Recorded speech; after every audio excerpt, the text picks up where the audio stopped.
So what is customer value optimization? On this episode, you're going to find out exactly what it is. So do stay tuned.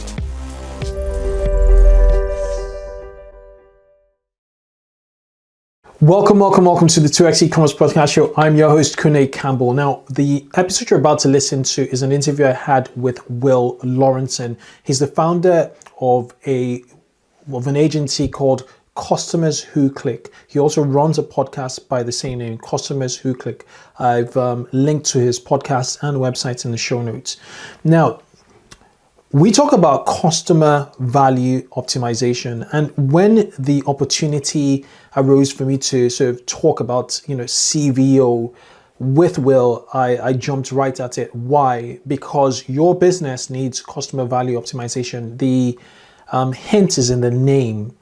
Customer value optimization. How can you maximize the value you not only receive from your customers, but how can you maximize and optimize the value you give to your customers? And we talk about the major touch points. He talks about conversion rate optimization, influencing exactly what happens on the website, on your website, hacks, tricks, and philosophies, general centered philosophies on how to approach your conversion rate optimization.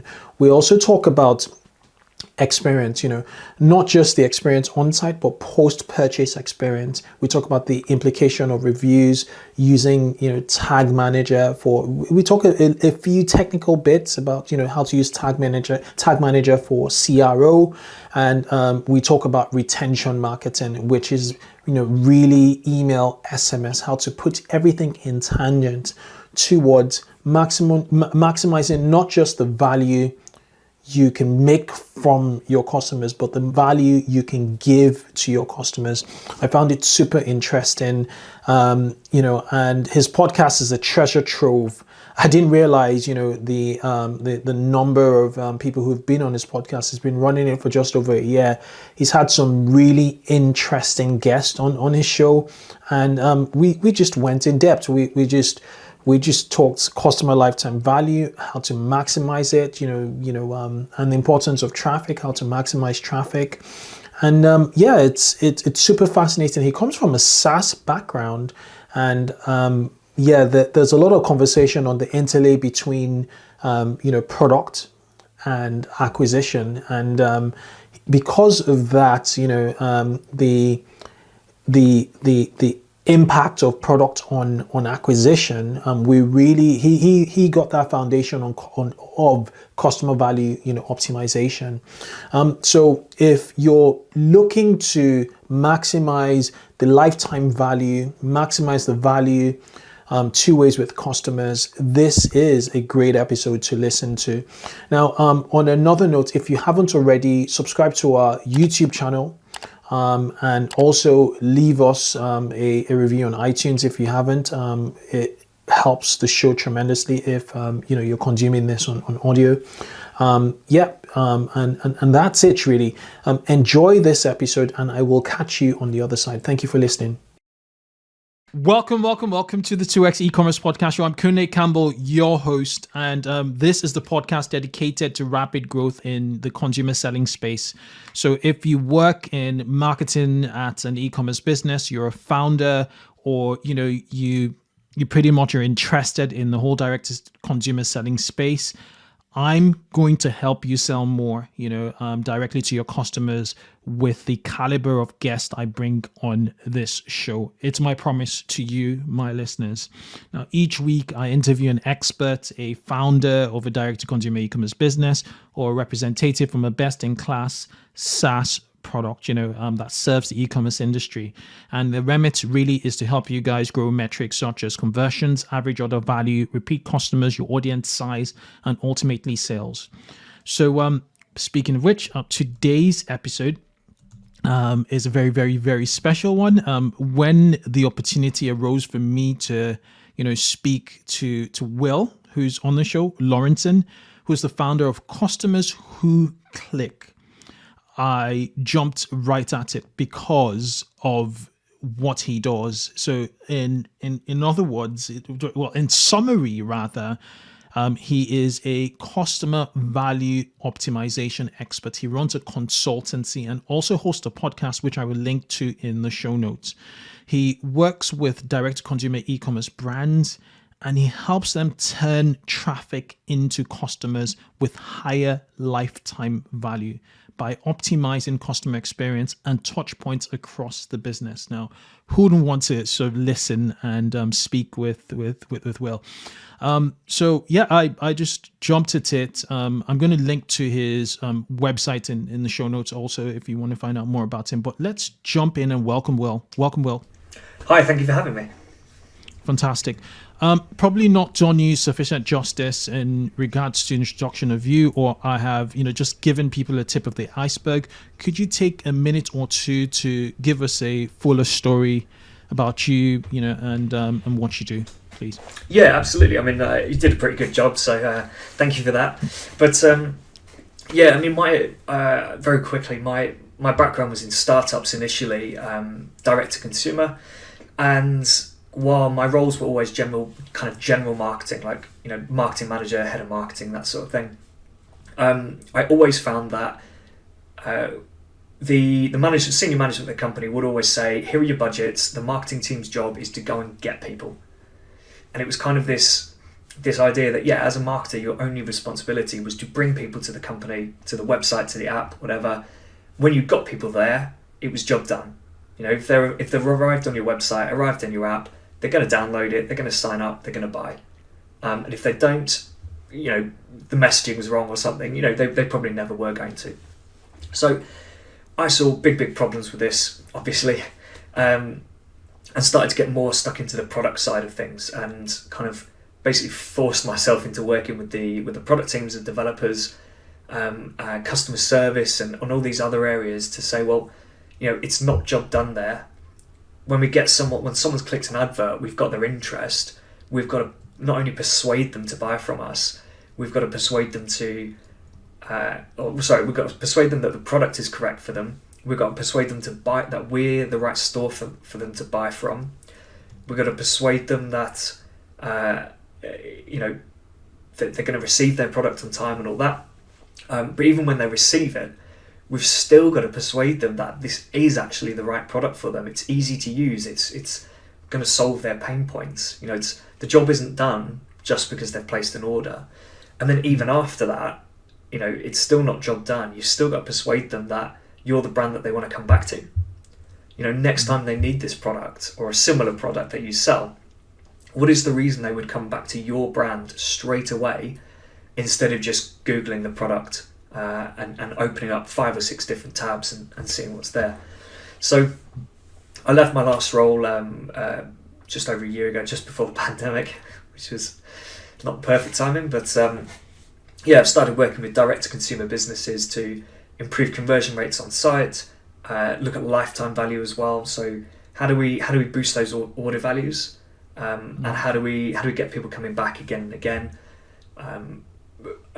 Potentially with a subscription, depending on the business, but also just looking at that email marketing, that post-purchase experience, and the value that we can offer someone outside of that purchase that will keep the business top of mind and mean that they'll come back next time without having to just Google it and possibly just clicking an ad again.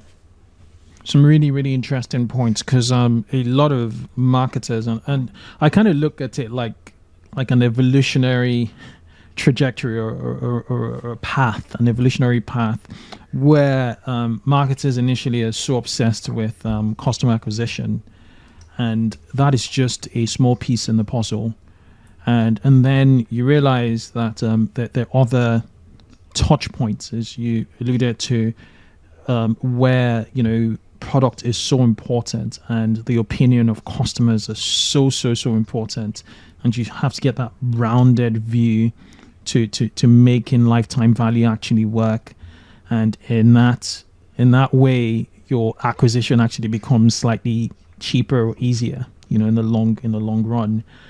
Okay, so let's sort of split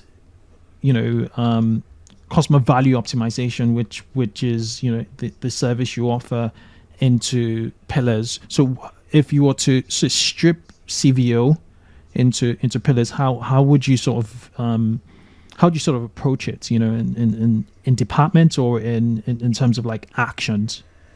I suppose more in actions. There is some department-based stuff that I can get to, but I guess that the first step is the conversion rate optimization, which I use the term conversion rate optimization because it's a common term that people like and know, but that's not really my approach, because when you think about it that way, like conversion rate optimization is literally getting someone to take an action, but you've still got to always be thinking of the end goal, which is that lifetime value. So, you know, I can get loads of people to click by putting a countdown timer on there saying you've got, you know, 5 minutes to order this, otherwise someone else is going to get it. I can put a discount on there. I can give you free next day delivery or free same day delivery. You know, there are certain things I can do to get that conversion, but if it lowers the average order value of that person and increase the costs of serving that person, it doesn't do the business any good.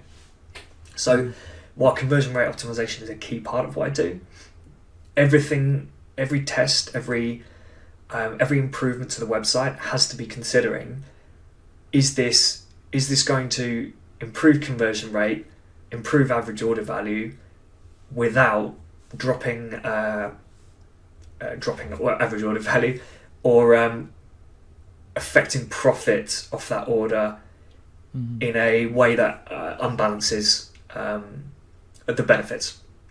So for a first time purchase, I'm definitely not opposed to having a loss leading sale. I don't think that's an issue. Some brands it will work, some brands it's a bit more difficult. But you know, you can go over the top to give them that amazing first time experience. You know, I buy like beard products, quite obviously, or not for listeners as opposed to viewers. You know, you see a lot of brands who go to the effort of creating really nice bottles, really nice packaging, and they will ship it to you in a nicer box. And that just immediately makes you feel better towards the brand. It makes you feel like they are more premium. And actually then, once they've got you to the point where you're a more repeat customer, they don't have to do that anymore. They don't have to strip it down to the bare minimum. But you don't have to put every order in like a wooden box, like a display box. You can make the margin on the repurchases. But yeah, so on that first purchase, it's about not just trying to get the purchase, it's trying to get the purchase at the best value for the business. So that, you know, that does cover things like margin, profitability on that product, but it's also it's thinking, is this person buying it because they want it and they understand their need for it? Or have we just discounted it and incentivized the purchase so much that it's a no-brainer for the customer just to add it to cart and purchase it? Because that's what you don't really want if you can help it. How do you get those questions answered in terms of discounting or, you know, a genuine want? Where do you get the answers from? Well, you can do some testing. So testing based on messaging. So do you need a big discount being displayed on site at all times, or could you be saying this product is amazing because it's going to solve this pain point for you? That's what you want to be getting. And if people aren't convinced, then, you know, test that copy, test that messaging, and find out what is missing from your site. So you can use tools like Hotjar to get feedback from people. You can see where they're clicking on the site, where they're not clicking. You can set up event tags in Google Tag Manager as well to analyze, you know, if people do click certain assets on the site, how does that affect conversion rate? You know, I found with one client recently, on their product pages, a bit further down the page, they've got these tabs, like information tabs. And we found that if loads of people click specifications, but it doesn't affect their conversion rate at all. Loads of people click delivery, which has a big impact on conversion rate. And loads of people click reviews, which had no impact on conversion rate. But what we also know is this company doesn't have many product-specific reviews. Okay. So what's actually interesting there is that despite the fact a lot of these products don't have any reviews, it's not negatively impacting conversion rate, but people are really, really interested in it because it's one of the highest click tabs. But yeah, Hotjar's great. I gather a lot of feedback from customers from it, either through exit intent or timed pop-ups that just ask people what could make this better. And you get loads of feedback from people that you will look at it and go, oh, yeah, but it's so obviously there. It's on the site. But then when you kind of really explore it and really think about it, it's not that obvious. You've tucked it away somewhere, or you've got like a little line of text which just says, might just say free UK delivery, but no one knows what that means. Is that next day? Is there a threshold? I think a couple of years ago, free UK delivery would have worked better. But I think now that we're seeing so many uses of thresholds and people doing next day delivery as well and having those differing messages, I think people want to know more information there about free UK delivery. Whereas if you just said free next delivery on orders over £50, that's clear, that's it, that's all the information really. Some people might want to see more information, but yeah, you've kind of explained it there. So yeah, the conversion rate piece is, how do we get people through this purchase funnel? How do we get them to understand the product, see the value of the product, and buy the product? If they need information, make sure the information's there. If they do need incentivizing, do it carefully. Some businesses it works really well for. Things like recipe kits, like Gusto, HelloFresh, those sort of products. I don't think you can ever get rid of the discounts now because they're so ingrained in that kind of industry. Yeah. But for a fashion brand, let's take a quick break to hear from our sponsors. Did you know that cloud-hosted e-commerce platforms like Shopify and BigCommerce do not provide automatic backups? Rewind steps in to protect Shopify and BigCommerce stores with automatic backups. Rewind is trusted by over 25,000 stores. Install Rewind and get to test it for free over 7 days. And to extend the 7-day trial to 30 days, head over to rewind.io, their website, and mention 2x eCommerce.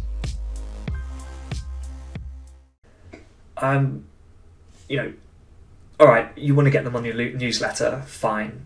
Give them a 10% code to get on the newsletter, but the 10% code shouldn't be the incentive to purchase. Yeah. You see, I think like when you look at the Gustos, HelloFreshes, Naked Wines, or even late weights? Late weights, yeah. They're all selling subscriptions in a way. So they're, as you said, with regards to the loss leading, aspect of things, they just, want to get you in their system. Yeah. They want you to experience, their product. They want to get you into their ecosystem. And as you also said in regards to the bed, brand, most of the first the first experience is always different from subsequent experiences. That they give you brochures, things like that. That give you better packaging initially, yeah, and then they get you in the loop, and after that introductory period, they monitor their churn and try and get you in as a recurring customer because your details are with them. Yeah. But well, I've actually just on that subscription point, I was having a chat with someone yesterday actually who has subscribed to a ridiculously expensive deodorant brand. It must be amazing, but he said that every single order has contained the same information, the same kind of selling leaflet, and the same explanations and benefits. He doesn't care about that anymore. He's subscribing. He's subscribed for 6 months. Either take it out and save yourself the cost, or give him something else. Yeah, it's also very wasteful, to be honest. Yeah. Yeah, and that doesn't really tell well to customers again, to a huge segment of customers who care, about waste. And then you have the other segment of e-commerce businesses that are that more selection, so you select and you purchase. So it's very intentional, and yeah, you talk about the 10%. So how do you, with that, with that segment of e-commerce business, with that segment of e-commerce businesses, how do you just trigger desire beyond that 10% discount, which everybody is accustomed to? Even I did it last night on a website I purchased for the first time on. It's an expectation, it seems to be, for most shoppers when they. So how do you sort of go beyond that and deliver value that's more long lasting beyond that first purchase? I mean, I think you've just got to be explaining the value of your products, really. And if you struggle with that, focus on the value of the brand and the extra value that you're going to provide people. So, one thing that I've noticed, and I've mentioned it a few times on my podcast, I think, fashion brands in particular bother me a bit, because you can go to so many fashion websites these days and they're basically all the same. There are literally, the name is different, the style of the logo might be a little bit different, the layouts of the pages might be a little bit different, but essentially there's really not a lot to tell them apart. So if two of the sites have got the product that I want, for a lot of shoppers it will come down to price. If one of them does have the better price, there'll be a segment of shoppers who will just go for that, and there's not a lot you can do about that. But the other one is the brand who has very clear values. So, are you very keen on sustainability? If so, talk about it. Get it. I'm not saying put it everywhere across your site, but make sure it's not just on an about us page or an our story page. You can have kind of these, I guess essentially like behavioural nudges. So on a product page you'll get something like order by 3 p.m. to get next day delivery. Right? That's a little kind of subtle nudge to just let you know there is a time limit if you want to make this purchase. But you can also do the similar stuff with your brand values. If you're very eco-friendly, what sort of message can you add about your product that's clearly states that it's eco-friendly without just saying this is an eco-friendly product? Because that really bothers me as well, because a lot of brands just stick these tags on and they will say these jeans use X amount less water or whatever, but nothing else they do supports that value.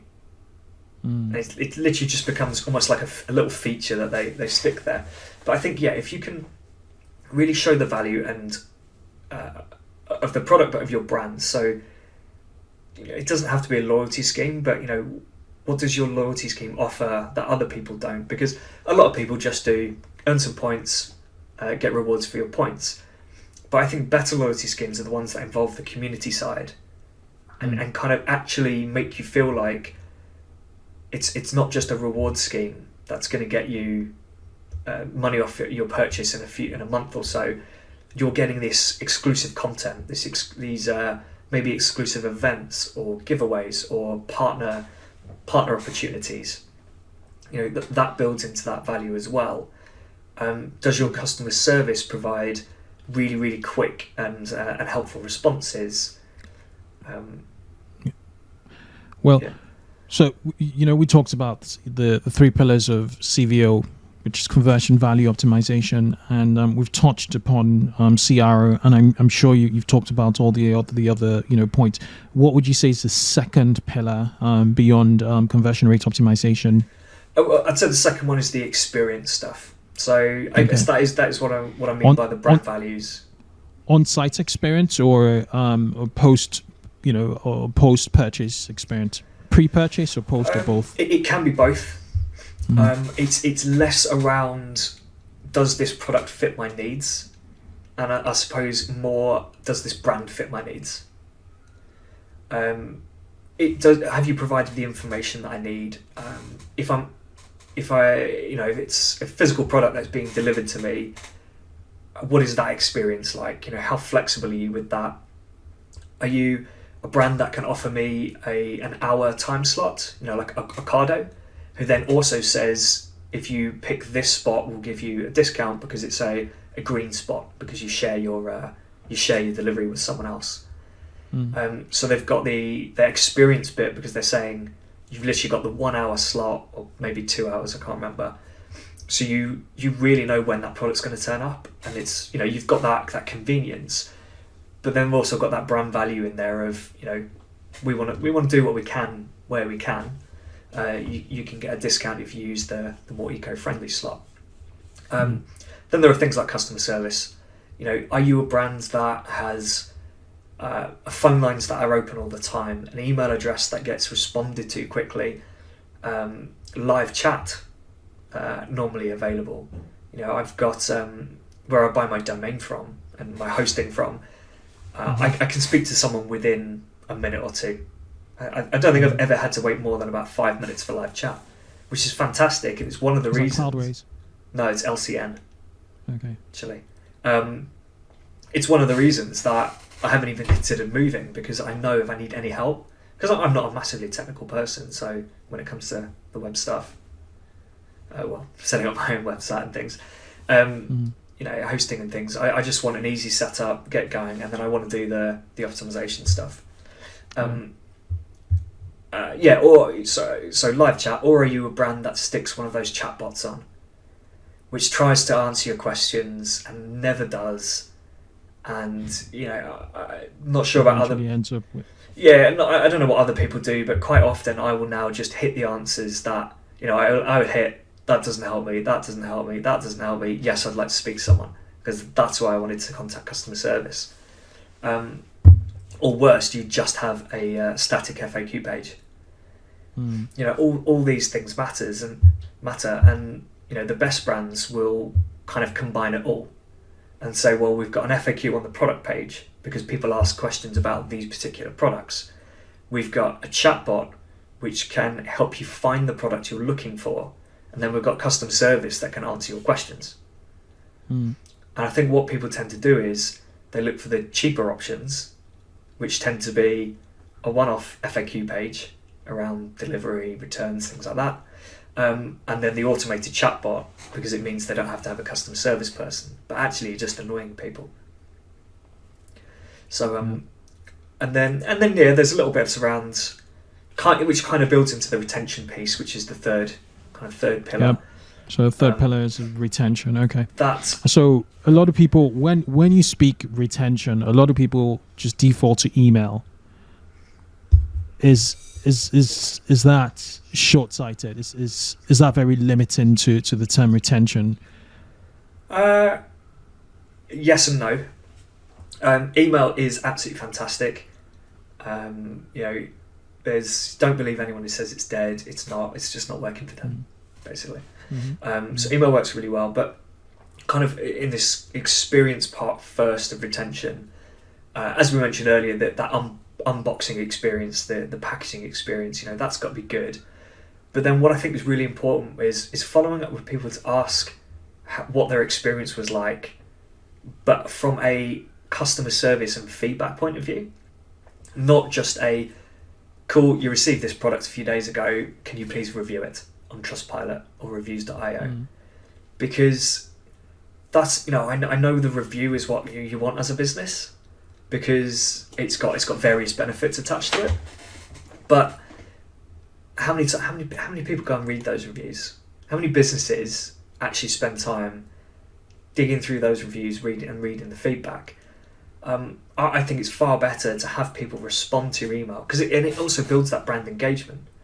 It makes you feel like this brand genuinely cares about your experience when they're emailing you first to say, just wanted to follow up, like, what did you think of the product? Did you have any issues with it? Do you need any help? And then you can build that email out depending on what the product you sell is. If it's clothing, you might just ask, is it the right fit?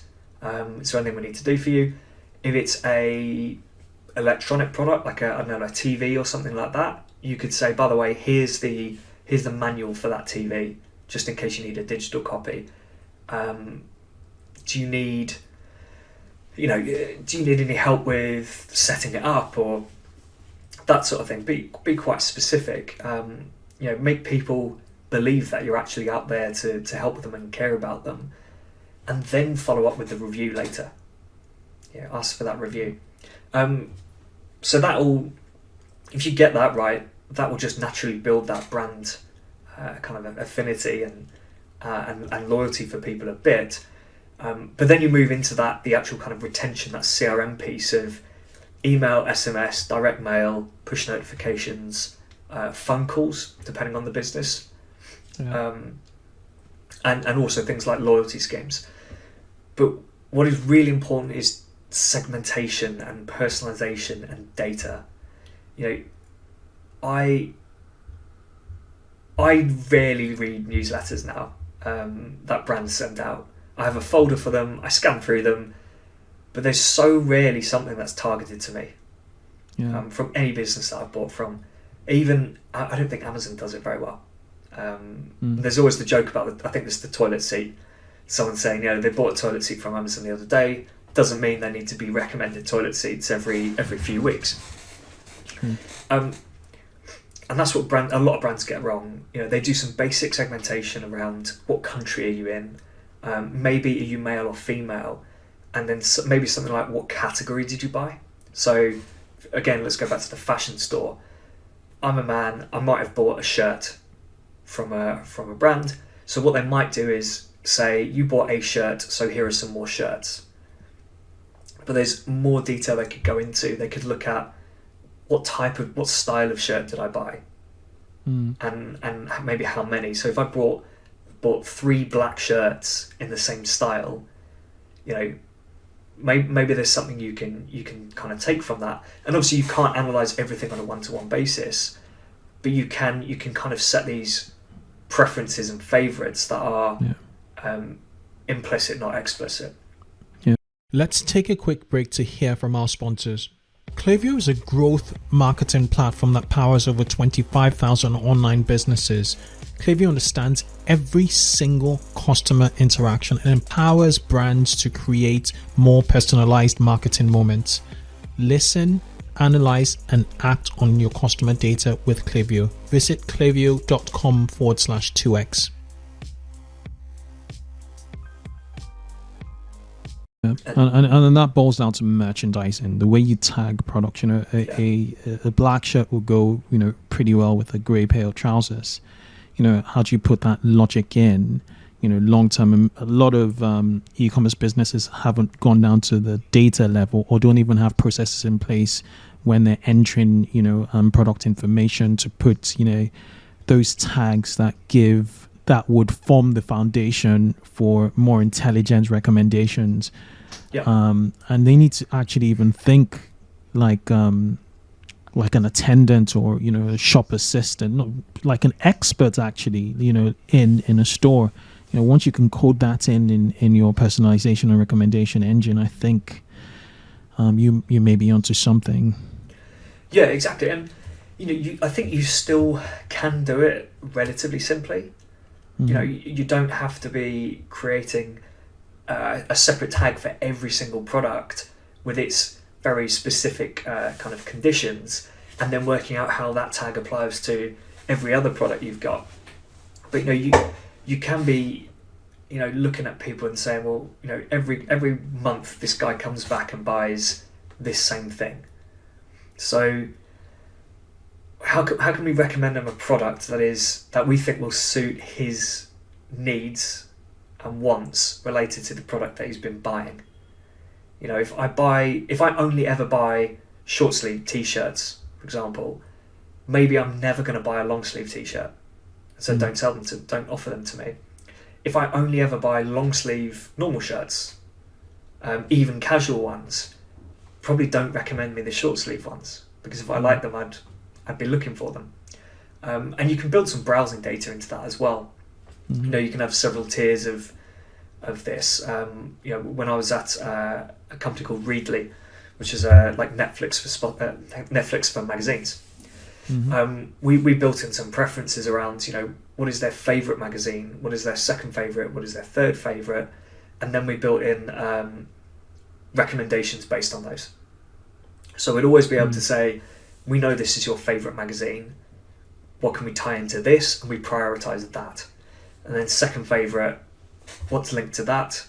And then, if we haven't got space in an email, don't promote that, the second or third favourite.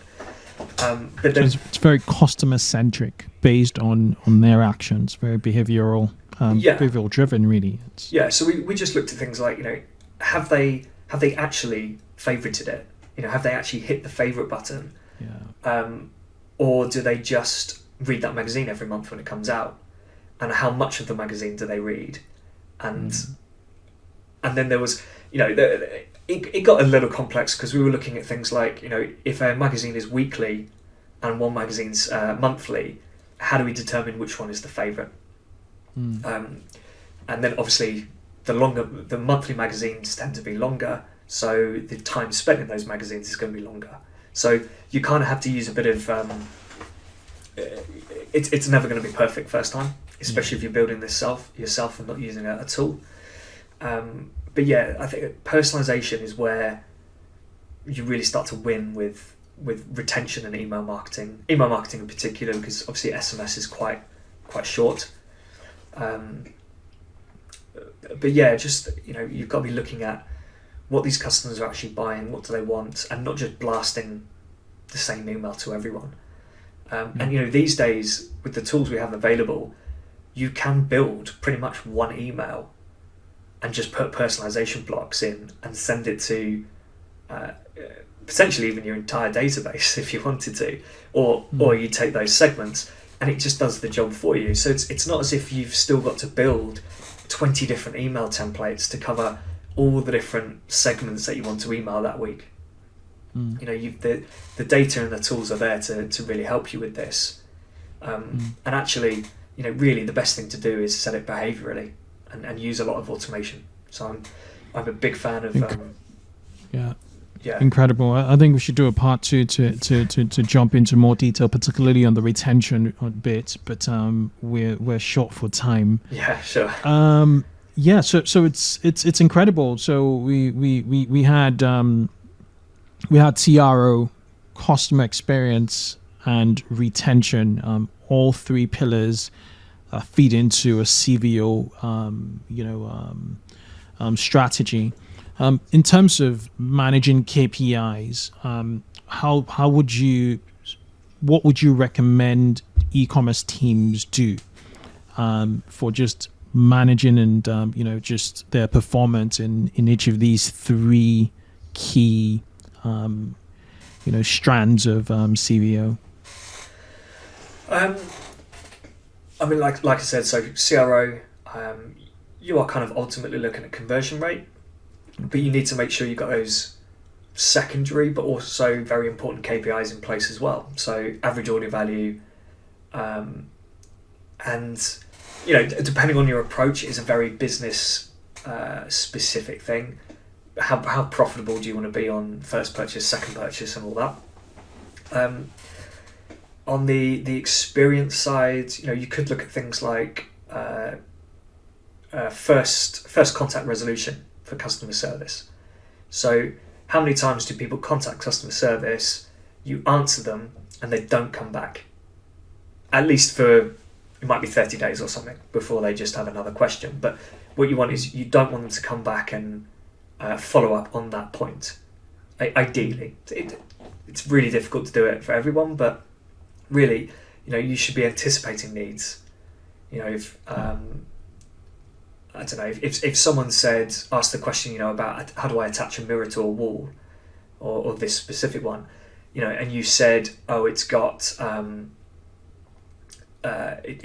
screw attachments, but there might be something else you can add to say, well, actually, by the way, it does also come with this other method which might help you, or you can provide, it's probably a bad example really, but you can try and provide that bit more information to anticipate what that next need is going to be, related to their question. And then on the lifetime value piece, you are literally looking at lifetime value, really. The best thing to do would be an RFM model. So recency, frequency, monetary. and kind of measuring how people move between those. Obviously, you're going to have the higher tier ones that you want people moving to, but you can't get everyone there. So it's important to realise that pretty much every business will have, low value people, medium value people, and those super high value people. You can't get everyone to the top. It just doesn't happen. So you need to be thinking, these people at this kind of like middle to low value, how do we get them to a middle high value? How do we get them to purchase once more per quarter or something like that? And you can take these things in steps. I'm working with one client, and we're literally at the moment we're just talking about how do we increase average order value by about £1 per person every month or two, and then the actions that go into that. And then we're looking at order frequency as well, and we're thinking, right, how do we get the average order value up to 1.1, then 1.2? I think a lot of mistakes people make is to say, right, people don't think it's a one, or the average order value is 1.1. People tend to think, people have ordered once, we need to get everyone to order a second time. So how do we get the average order value to 2? But that's going to be really difficult. Even in your fantastic segments. So, obviously the other option is to segment a lot and say, right, we think this is the audience that's going to get to a 2. So how do we push them there? And then what tactics do we take with this group over here to take them from 1 to 1.1, and just get every 10th person making that additional purchase. Small incremental changes, really. Small incremental changes. I mean, if you improve the add up. Like 5 metrics by 15%, you get a massive increase. And that could be, how do I get 15% more people to click add to cart? How do I get 15% more people to open an email? How do I increase average order value by 15%? You can look at all these related KPIs and little like micro conversions, and just improve each one by a little bit to then get that massive benefit in the end. Yeah. So yeah, it rolls over, especially when, as you said, your North Star is CLV. Once you're maximizing that, you're going to get the flywheel running a lot faster. Exactly. Yeah. Long term. Well, very, very, very interesting conversation. I enjoyed this one. I have to say, when you talk CVO, I'm all ears, and I like how methodic your approach to CVO is. The 3 pillars, measurement, and I'm actually on your website now, which is customerswhoclick.com. I'm on your podcast. You've had some really interesting guest on your show, very, very CVO focused, customer experience focused, SEO. There's a lot on it. I'm actually going to subscribe now. Thank you. Do you hang out on social media at all? For those who want to follow you, follow your thoughts, where do you hang out most online? I am very active on LinkedIn and Twitter. So LinkedIn is just Will Laurenson. And actually Twitter is now at Will Laurenson as well. I'd say more so LinkedIn, okay. But I'm trying to be more active on Twitter. So follow me on Twitter, tweet at me, ask me questions, get me more active over there, because that's my 2021 goal, really, to be to really work on Twitter. Brilliant. It's been an absolute pleasure having you, Will, on the show. Thank you. Thank you so much for having me. It was really good. Really enjoyed that.